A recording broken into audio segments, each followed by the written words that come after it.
Vamos a avanzar a otra cosa, esto que ha estado al centro de la agenda, por cierto, y que es muy grave. El comandante en jefe del Ejército, Javier Iturriaga, finalmente anunció el relevo del mando de los dos oficiales a cargo de la instrucción militar donde murió el conscripto Franco Vargas. Sí, vamos de inmediato con Dani Linares, que nos cuenta lo que conocemos hasta ahora. Dani, una verdadera telenovela, un puzzle que todavía no hemos podido armar, ya que hay varias versiones todavía que son distintas, Todavía hay inconcordantes. más preguntas que respuestas, Sí. ¿no?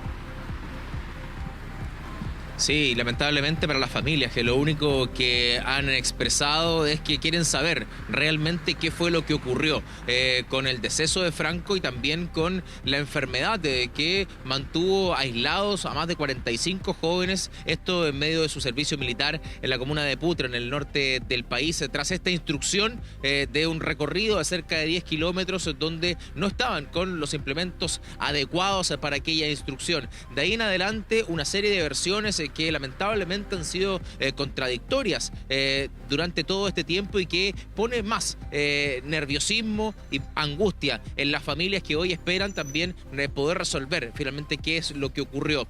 Se ha dado un paso más por parte del Ejército en torno a la baja de estos dos oficiales a cargo de esta instrucción, un mandato entregado por el comandante en jefe del Ejército, pero además se suma la versión del Centro de Salud Familiar de Putre, que señala que el estado de salud de Franco es absolutamente distinto al que presentó el Ejército en su momento a través de un comunicado donde señalaba que él fue estabilizado luego de sufrir su descompensación en medio de esta instrucción militar y que finalmente de ahí fue trasladado en ambulancia al Centro de Salud Familiar. ¿Qué dice el director del CEFAM de Putre? La verdad que todo lo contrario. Dice que él llegó en una camioneta, no en una ambulancia, y que llegó sin signos vitales. Ya llegó fallecido a ese lugar, además de que esta emergencia médica no fue alertada por el Ejército, ya que de haber sido alertada, una ambulancia de alta resolutividad se hubiese trasladado al sector donde el joven estaba presentando estos problemas de salud. Eso sin duda ha generado movimientos en torno a la baja de los oficiales a cargo de esta instrucción. Vamos a revisar precisamente las declaraciones del comandante en jefe del Ejército en torno a las medidas que se están tomando para poder esclarecer este asunto.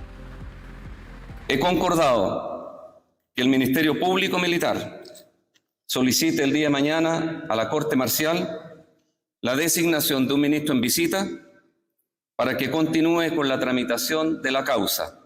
Esto en el bien entendido que buscamos una mayor transparencia en lo que estamos haciendo, y he resuelto relevar del mando a los mandos directos del soldado fallecido. Me refiero a su comandante de compañía y al comandante del batallón de instrucción en Pacoyo, porque fueron indudablemente los comandantes directos que tuvieron participación en la campaña y en la ejecución de la marcha.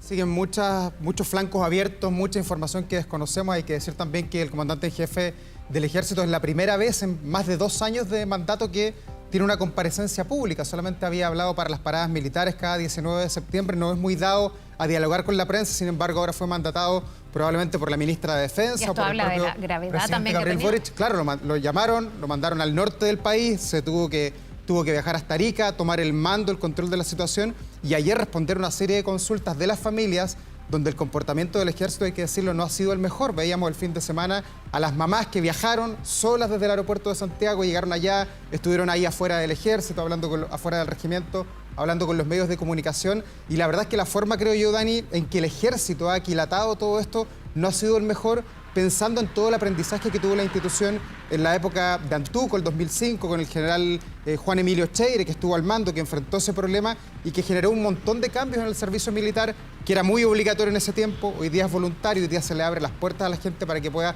hacer el servicio militar de manera voluntaria, y por eso es que el malestar del país, del gobierno, de las mamás, y también por lo que dice él, también del propio Ejército, es contra esos mandos que eventualmente habrían cometido apremios ilegítimos que va a tener que ser investigados ahora por un ministro en visita, que también habla de la gravedad, Carla, que está teniendo esto, porque un ministro en visita es como de los tiempos de los años 90, como que allí se recurría mucho a esa figura de la justicia de nuestro país. Sí, Dani, y todavía con muchas preguntas, con versiones contradictorias además, porque aquí en el fondo se decreta este relevo del mando, digamos, pero al mismo tiempo se señala que lo que se dice en el CESFAM no es así, que Franco habría llegado con signos vitales versus lo que dicen en ese CESFAM, que dicen que él básicamente ingresó fallecido, sin signos vitales, ¿no?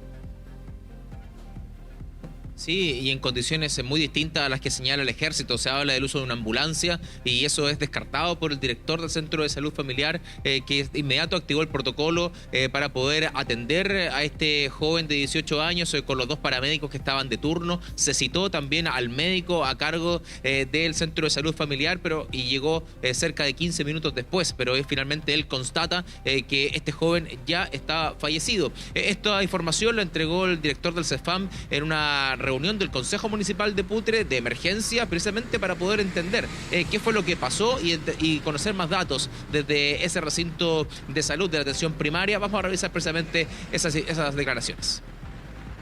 Estas personas del regimiento llegaron al CESFAM cerca de las 6 de la mañana, ¿ya? Llegaron y fueron atendidos por el personal, ¿ya?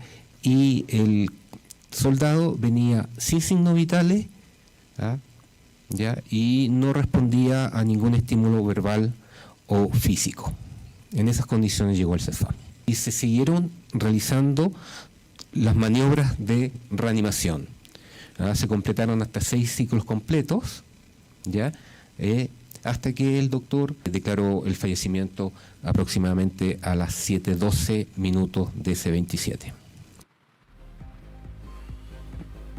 Y me quiero quedar con algo que planteaban ustedes, lo errático y poco empático que ha sido el Ejército en toda esta situación, con varios días de silencio, información que todavía no es clara para las familias de todos estos jóvenes. Muchos de ellos decidieron terminar su servicio militar, venir a Santiago, y ya el traslado también ha generado dificultades en las propias familias. Ellos no saben a qué lugar llegan aquí en la región metropolitana, porque son de inmediato trasladados a recintos militares. No se saben finalmente en cuál están para poder ir a buscarlos, para que puedan tener la contención de sus familiares luego de este periodo que les ha tocado vivir bastante duro, que nada tiene que ver con el hecho de especialmente ser parte del Ejército a través del servicio militar. Son situaciones que han generado un gran debate finalmente de cómo se llevan este tipo de situaciones al interior del Ejército de nuestro país. Ya, oye, bueno, esperemos que todo esto se vaya aclarando, que haya más transparencia, pensando en esa mamá, la mamá de Franco, que está dando una tremenda pelea por conocer la verdad de lo que pasó con su hijo, y también por las otras familias de los otros conscriptos que además han dicho que ya no van a seguir dentro del Ejército, están absolutamente traumatizados, me imagino yo, por lo que ha ocurrido, pero también hay varios testimonios que hablan de otros supuestos malos tratos que haría que se alejen definitivamente del Ejército. Nos quedamos atentos, una noticia que sigue en desarrollo, Dani. Muchísimas gracias y que tengas un buen día. Nos vemos. Gracias, Dani. Buen día.